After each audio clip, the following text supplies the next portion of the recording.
Morning, church. My name is Kanyo. May we please stand for the reading of God's holy word. So I'm going to be reading from Psalms 88, from verse 1 to 18. Lord, God of my salvation, I cry out before you day and night. May my prayer reach your presence. Listen to my cry. For I've had enough troubles and my life is near Sheol. I am counted among those going down to the pit. I am like a man without strength. Abandoned among the dead, I am like the slain lying in the grave, whom you no longer remember, and who are cut off from your care. You have put me in the lowest part of the pit, in the darkest places in the depths. Your wrath weighs heavily on me. You have overwhelmed me with all your waves. You have distanced my friends from me. You have made me repulsive to them. I am shut in and cannot go out. My eyes are worn out from crying. Lord, I cry out to you all day long. I spread out my hands to you. Do you work wonders from the dead? Do departed spirits rise up to praise you? Will your faithful love be declared in the grave, your faithfulness in Abaddon? Will your wonders be known in darkness, or your righteousness in the land of oblivion? But I call to you for help, Lord. In the morning my prayer meets you. Lord, why do you reject me? Why do you hide your face from me? From my youth I've been suffering and near death. I suffer your horrors. I am desperate. Your wrath sweeps over me. Your terrors destroy me. They surround me like water all day long. They close in on me from every side. You have distanced loved one and neighbor from me. Darkness is my only friend. This is the word of the Lord.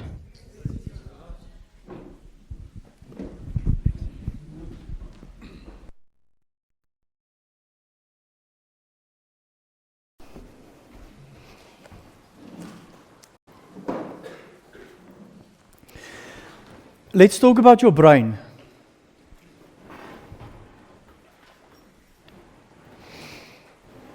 Your brain is the primary organ of the central nervous system.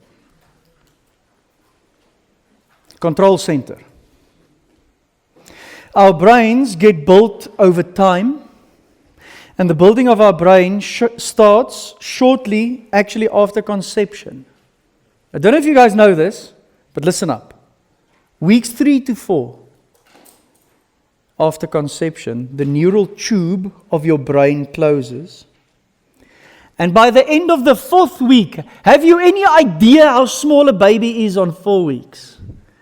At the end of the 4th week, the basic 3-part structure of the brain, front, middle, and back, or forebrain, midbrain, and hindbrain, however you want to say it, is already visible. It's a miracle, isn't it? Our brain, from that moment until the day we die, makes connections. And those connections are called neural pathways. So from the moment that the neural tube closes, your brain makes connections. And for the first few years of your life, listen to this, your brain makes 1 million neural connections every second. Every second, 1 million different connections in your brain as it develops and as it grows. After that initial stage of growth, your brain starts to learn, which means your brain starts to simplify connections. It's called pruning. It says lekker with my Afrikaans are, pruning. Which means your brain cuts down some of its work. It runs a little bit more efficient because it starts to think in patterns. Patterns and pathways is how our brain operates. And then what happens is once we think a thought, a path is formed, a pattern is formed, which means it becomes easier to think that thought. And the more we think that thought, the more that pathway gets formed, the more that pattern gets formed. You guys with me? Nothing of this is higher grade, I think. This is all standard grade. Which means that your brain becomes one colossal energy-burning cluster of pathways, patterns, memories, thoughts, and connections. It's going crazy up in here, up in here. You guys with me? There's a lot of stuff going on in Golgotha, the place of the skull. Now, those patterns, those pathways are all great news if your brain is healthy. Why? Because then your brain runs according to patterns and pathways and connections that leads you to life, that leads you to health. Those patterns, pathways, connections is really bad news if your brain is not healthy. Because those patterns and pathways become more set, but they don't lead you to health or to life, they lead you to death. Or they lead you to unhealth. Have you ever been there? Have you ever been in a place where your brain isn't braining anymore? Your brain broke. Something is wrong. It needs fixing. It needs healing. That's what it means, fam, to struggle with mental health. You have patterns, pathways, thoughts, and connections, and fuel in your brain, and chemicals in your brain that aren't working the way they are supposed to. And because of that, it leads you to something else than the life God intended for you. It makes you sick. So what do? That's what this new series is all about. Our new series is called Peace of Mind. And I want you to know that struggles with mental health is far more common than we want to admit. Let me just say it now. At the end of the service, after I've made a really good case for why we struggle with mental health, I'm going to ask you to stand. And I'm going to say, if you suffer from one of these things and you want breakthrough, stand now. I'm just telling you. And then I'm going to ask the people around you who's not standing to put their hands on you, and then we are going to pray for you, because this healing journey starts today. I'm just telling you now. I believe that we can experience peace of mind through the amazing grace of God and through the transformative work of the Holy Spirit that He does inside of us. We can. And we're going to start this 7-week journey with this theme today. The most dangerous myths of mental health. Let's pray. Lord Jesus, You are the way, the truth, and the life. You are the resurrection and the life. You are the bread of life. You are the light of the world. In You we find everything we need for life, both here and life eternally. We want to be like You. We want to be transformed into Your image. We want to follow You faithfully as Your disciples. We want to be healthy. We want our brains to be healed and whole. We really want peace of mind. So I pray now, Lord Jesus, that through Your word today, through every word that I'm about to speak, and through this 7-week journey, that we would reach this place. Peace of mind for Your glory, for Your honor. We pray that in Your name. Amen. Let's start with the first one. First myth that's dangerous when it comes to mental health. There you go. Christians shouldn't struggle with mental health. You have heard this before. If you're a Christian, you shouldn't battle with mental health. If you're a Christian, no anxiety. If you're a Christian, no depression. If you're a Christian, no burnout. Why? Because you got saved, and in the click of a finger, you were born anew, so the old is gone, the new has come. Therefore, if you do struggle, it's your fault. It's your bad. You did something that breaks you or broke you. You shouldn't be struggling with it, but it's your own fault. Some Christians might say you struggle with mental health because you don't have enough faith to experience God's healing when it comes to your mental health. Some people would say you're struggling with mental health because you're not praying the right prayers, or the right prayers are not being prayed to you by the right people. Other people might simply make this equation that says you struggle with mental health because of a specific sin in your life, so if you stop the sin, the health will return. That is a myth. It's a myth. It is very possible that you can love Jesus and still fight depression. It is very possible that you could be faithfully reading God's Word, streak on the Bible app, reading plan, Bible project videos, Moleskine notebook, glowing pens, or those pens that smell lovely. You can have all the things, and you can still be super anxious.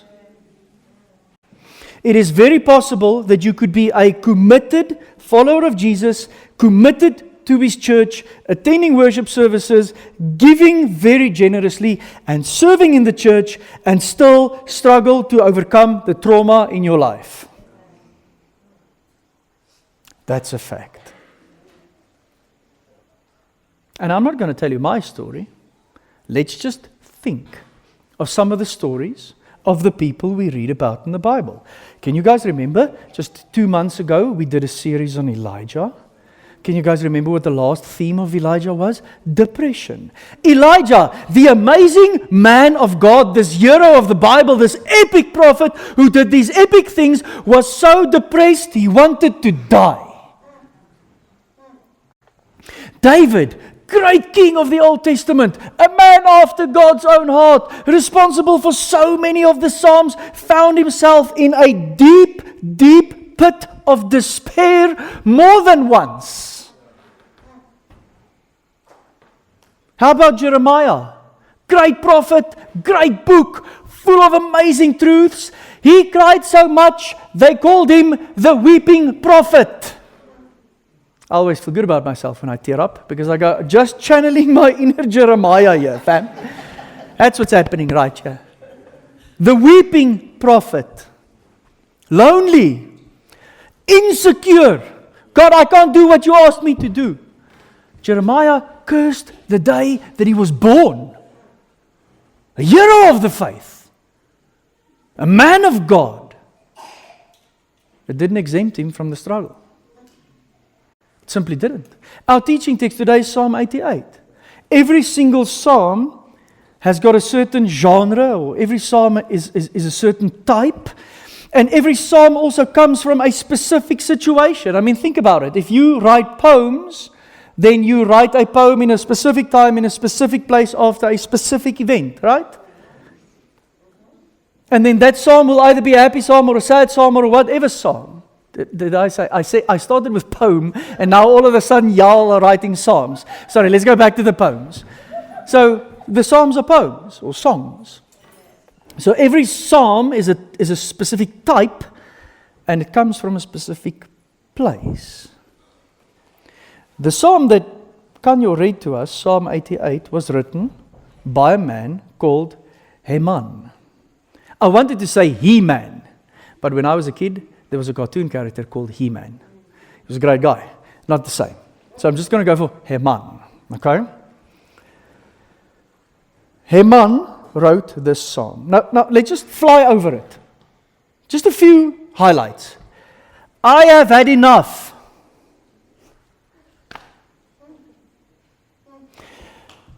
My life is near hell.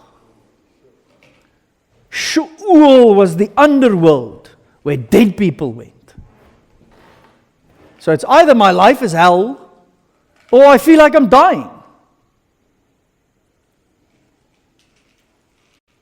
I'm counted among those going down to the pit. How do you feel about your life? Do you know what it's like to feel hopeless? Do you know what it's like to see zero light at the end of the tunnel. You don't even know where the tunnel is. That's him. Look at verse 5. Without strength. Have you ever woken up and you can't lift your head from the pillow? That's verse 5. And then he says, abandoned among the dead. Super alone. Got no one. Let's jump to verse 13. Heman does the right thing. I want you to see this. He says, I call to you for help, Lord, in the morning. Right? I don't even try and do this on my own. I'm not at the moment believing that you are not here and you're not listening. I am calling to you in the morning, but what I'm experiencing is rejection. I'm experiencing your face being hidden from me. So even though I do all the right things, I'm not getting any result of any sort. Have you ever felt like that? Crying out to God with everything inside of you. And somehow, it feels like He's rejecting you. And somehow it feels like you can't find Him. Have you ever seen a kid panicking when they don't know where their parents are? That's how he feels. My dad's gone. He's hiding his face from me. Let's jump to verse 18. You have distanced loved one and neighbor from me. My relationships are short. It feels like there's no one I can depend on. It feels to me like you've cut me off from my people. Darkness is my only friend. Those are not lyrics of an old school song that's been remixed 10,000 times. This is the truth of God's word. And here's the crazy thing. That's where the psalm ends. No resolve. No but God. Nothing. Sackcloth, ashes, hopeless. Can I tell you something about Heman? Heman is described in the Bible as a man with great wisdom. Heman is described in the Bible as a man with great musical ability. He was part of the worship ministry. He was able to lead God's people into a profound encounter with Him. He could get people to feel all the feels through music. Heman was a dad. And a committed dad. I think if I remember correctly in 1 Chronicles 25, it says he had 14 boys and 3 daughters. And don't you make the link now that that's why he was depressed. Don't do it. Don't do it, fam. Don't do it. Those hooligans are gifts from God, okay? Don't do it. But point is, he was a committed parent. And not only that, Heman served the king well. Heman was a model citizen. Heman did all the right things. Heman was in the right place. Heman's heart was right. But that is how he felt. So if you struggle with mental health, let me just put it to you plainly. It doesn't mean that you're not a good Christian. It simply means that you are a human. Yes. And so are all of us. Maybe you are uneasy with the words of this song. Maybe as Kanyo read it, you started with and somewhere in the middle went and at the end maybe you are uneasy with this open end. Why can't there just be a resolution, man? We like a happy ending now, don't we? That's why you watch romantic comedies and not dramas. Because in the end it all works out and they live happily ever after. That's a lekker feeling. The drama always ends with the main character dies. And then you're really sad for a week. We like the happy ending now. So if you're uneasy with the words or if you're uneasy with the open end, all I want to say to you today is God can handle your honesty. And maybe that's a starting point for some of us today. Maybe some of us just needs to start by saying to God, as honestly as you can, my brain is broken and it is working against me. And it is leading me to death, not to life. And I feel being held captive by this organ that you put inside of my skull. Now fix it. If that makes you uneasy, welcome to honest prayer. Maybe today you should just start with, I am mentally unhealthy.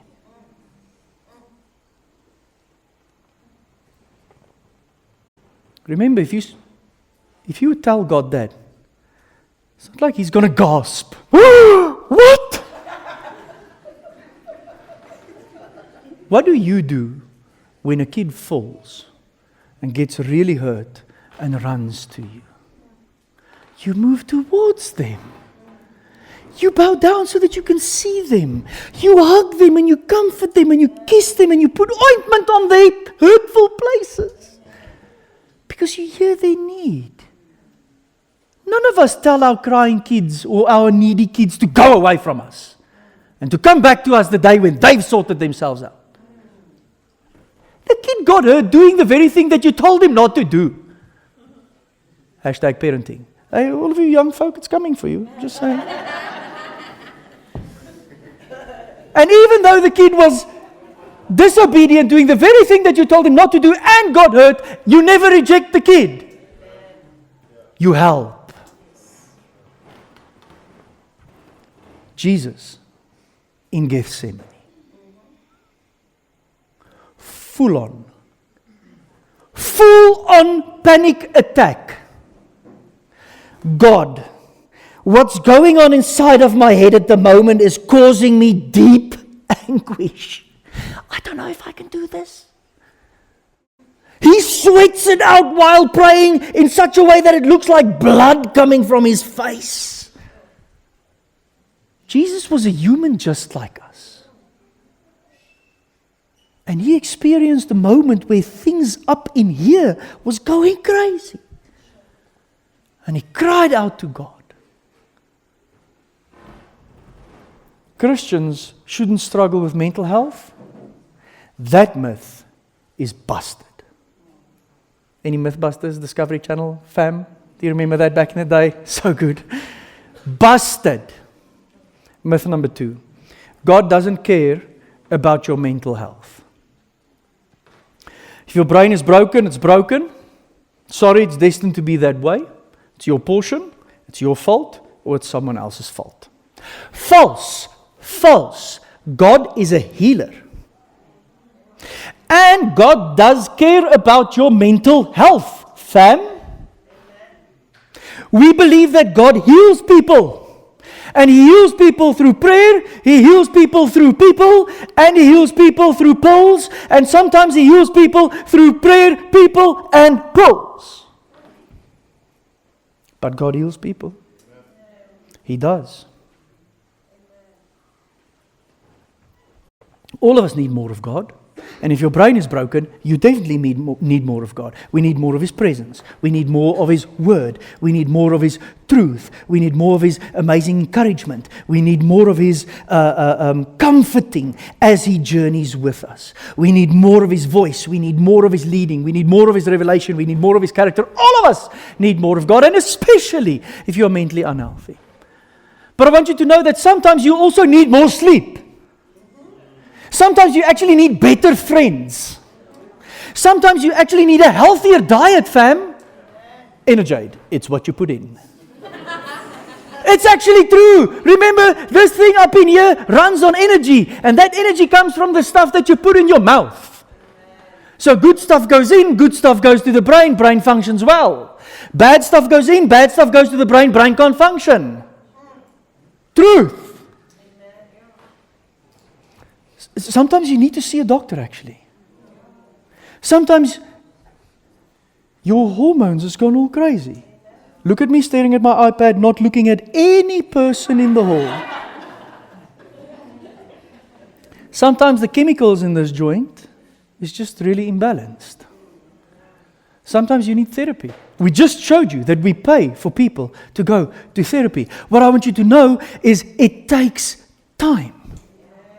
The best illustration I can give to you as someone in your 40s is sometimes it's like getting a six-pack again in your 40s. Woo!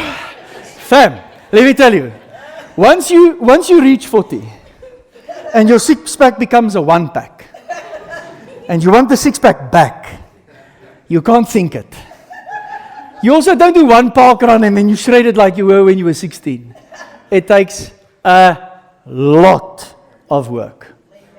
So much work that I celebrated when mine makes his return in Comrades season. And then I say to Marie, look at this. Huh? It's always gone over the winter, but I'll have it back again next year around March. It takes a lot of work. Okay, so the myth is God doesn't care. Let me show you the definition of the World Health Organization of mental health. It goes like this. A state of well-being in which an individual realizes their own abilities, can cope with the normal stresses of life, can work productively, and is able to make a contribution to their community. Isn't that a great definition? Okay, now let's read it slowly. Do you think that God is not interested in your well-being? Do you think that God doesn't want you as an individual to realize everything that is put inside of you? Do you think that God doesn't want us to cope with the normal stresses of life?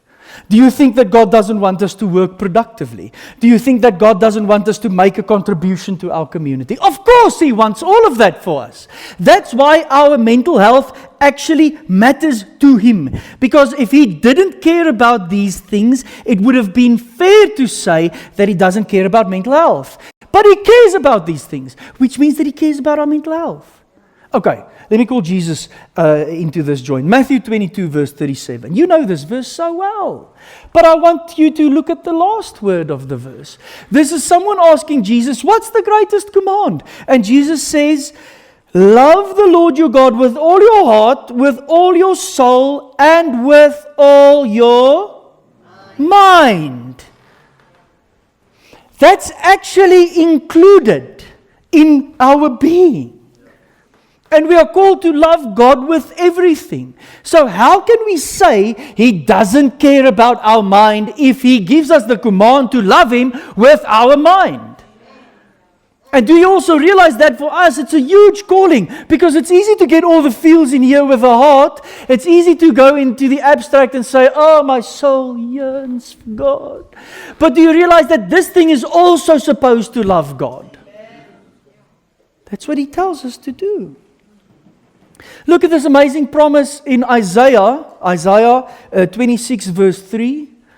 This is the word of God being spoken through the prophet to the people of God when they see impending doom coming. This was before the exile.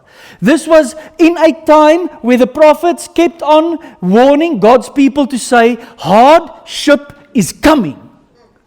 You guys are headed to a mess. Disaster is at your doorstep. And while the prophet warns, look at what he says. You will keep the mind that is dependent on you in perfect peace. For it is trusting in you. What an amazing promise. Look at it. Not occasional peace, not momentary peace, not circumstantial peace. Can you see the word there? Perfect peace. That word peace in Hebrew is shalom. And in that part of Isaiah, written in Hebrew, it literally says shalom, shalom. Twice. Peace squared. Perfect peace. And look at it. Who experiences that? Look at it with me. Who experiences that peace? Those who has a mind that is dependent on you. And a mind that is trusting in you. He doesn't say those who follow the news. He doesn't say those who obsess over macroeconomic issues and geopolitics. He doesn't say you will be kept in perfect peace if you spend scrolling the whole day on your phone. It's a rabbit hole of depression. He says the person who will experience shalom, shalom is the person who has put their full weight on an object, that has put their full mind on God, that has made their mind completely dependent on Him. So, whole mind on God and His promises. Not 5 minutes of your mind. Have you guys ever thought about that? Just think about what goes in here every single day. If it's a verse of the day, and then you add 4 or 4.5 or 5 hours of input, reading, videos, radio, scrolling, blah, blah, blah, that one verse of the day is going to be drowned out so quickly. So quickly.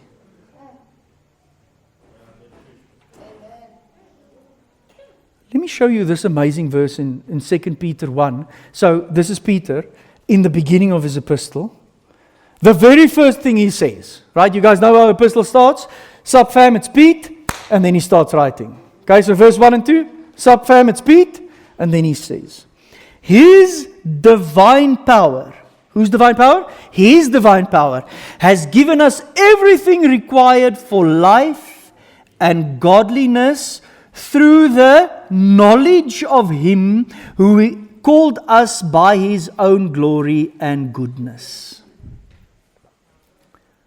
Knowledge sits where? It sits in here.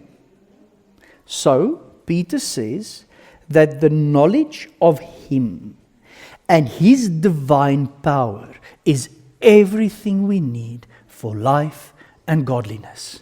Isn't that an epic truth of the Bible? So can you live a godly life? Yes. Can you experience abundant life? Yes. Can you do it while your brain is broken? Yes. Why? Because your brain can be healed through the knowledge of Him and through His divine power.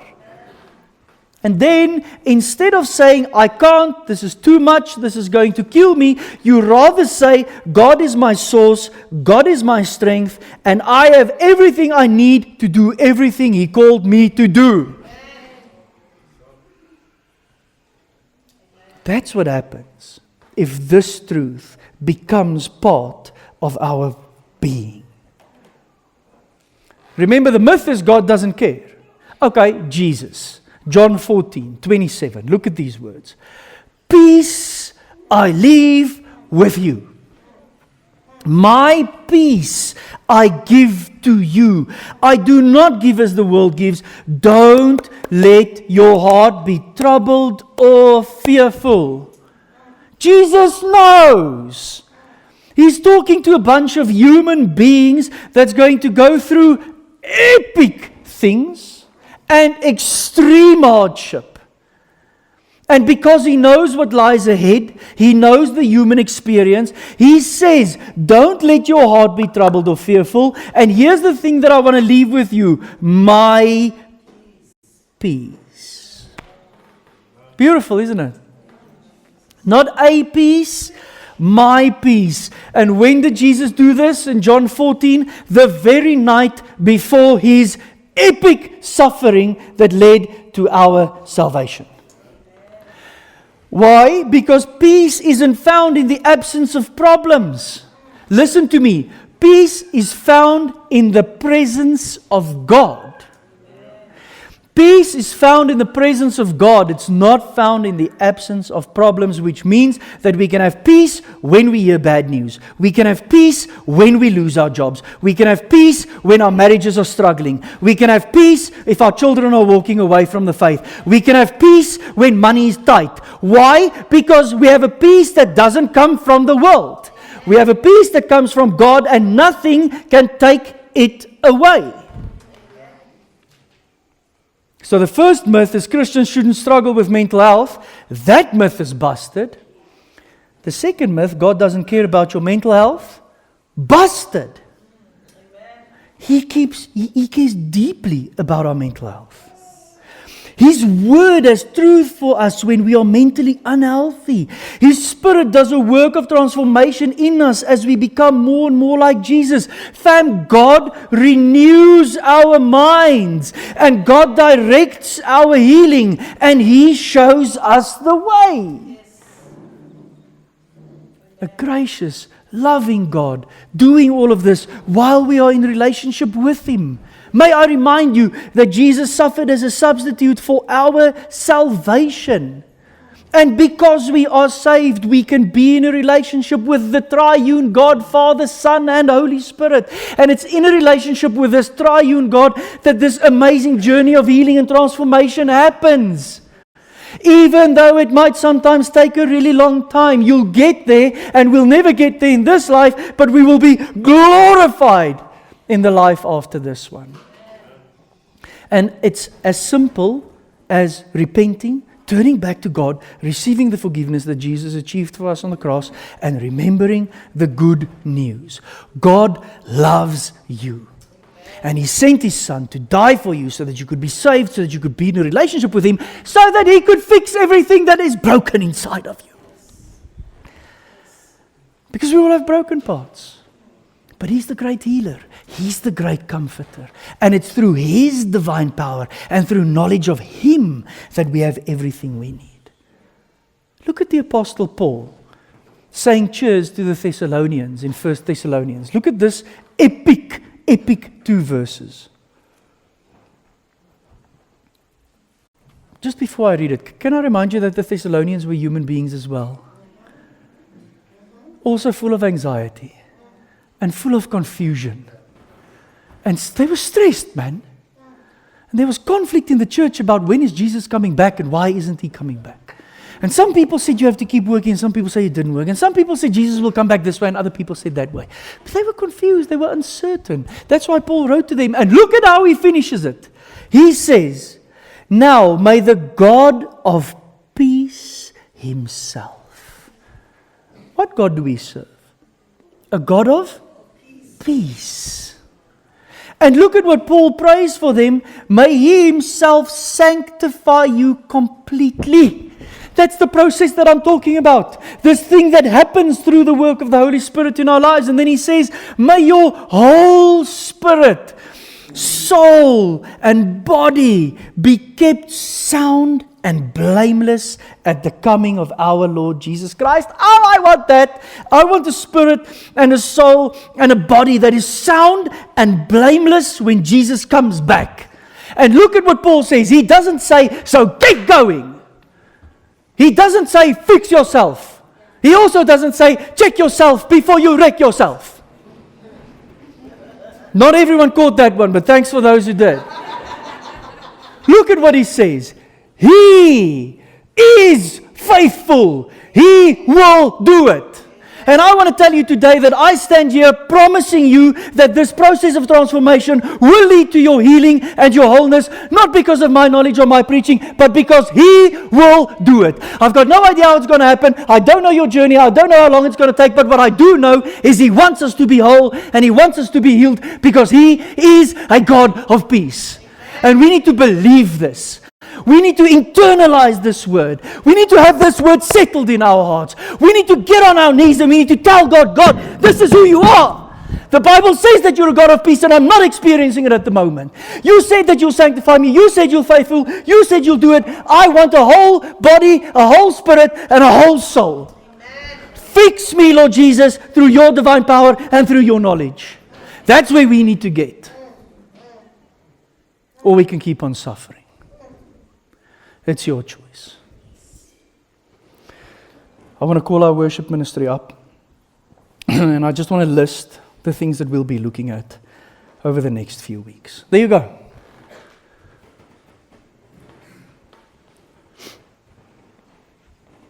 In the next 6 weeks, we're going to talk about anxiety. We're going to talk about depression. We're going to talk about worry. We're going to talk about negativity. We're going to talk about trauma.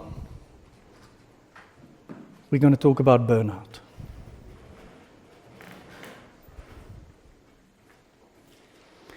if you suffer because of these things, then let's start the healing journey. Let's do it. Let's get into it together. Because we know that God cares deeply. And I just want to tell you that getting help isn't a sign of weakness. Getting help is a sign of wisdom. Getting help isn't a sign of weakness. Getting help is a sign of wisdom. I want to pray for you. And I want to ask you, if one of these things are leading to death in your life, it's holding you back, it's enslaving you, it's binding you, I want to invite you to stand. Will you stand with me? And I want to ask you, if you are close to someone who just stood because they're suffering from one of these, will you please put your hands on them? So find someone who's standing close to you and put your hands on them.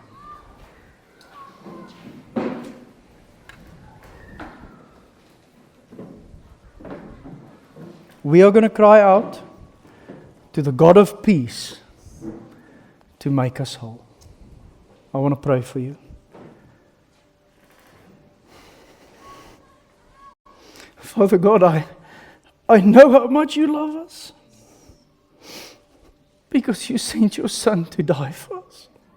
We've got no doubt that you love us more than we could ever imagine, ever describe, and actually ever understand. We know that you came to give us life and life in abundance, Lord Jesus. And my heart breaks for all the ways in which this abundant life is robbed from us. And we being robbed, Lord Jesus, at this moment, through all of our struggles with mental health. We are robbed by anxiety. We are robbed by depression. We are robbed by worry. We are robbed by negativity. We are robbed by trauma. We are robbed by burning ourselves out. And I know that's not your will. I know it. I know it is your will that we would be transformed into your image, that we would know your comfort and your encouragement, that we would know your love, and that we would daily live out of the wealth of your love and your grace and your mercy and your goodness, and that our lives would be filled with awe, and that our lives would be a song of thanks and praise to you every day, and that our lives would bring forth the kingdom that you are establishing on earth. You've called us to be salt, you've called us to be light, you've put us on a mission. And these things are killing us. So Lord Jesus, I pray for every person standing and every hand on them, that they would know that you are with them, that they would know that you are for them, and that they would know that you are worthy to be trusted with the full weight of their being and with all of their minds. I pray for healing in this place. May broken brains be restored and made whole.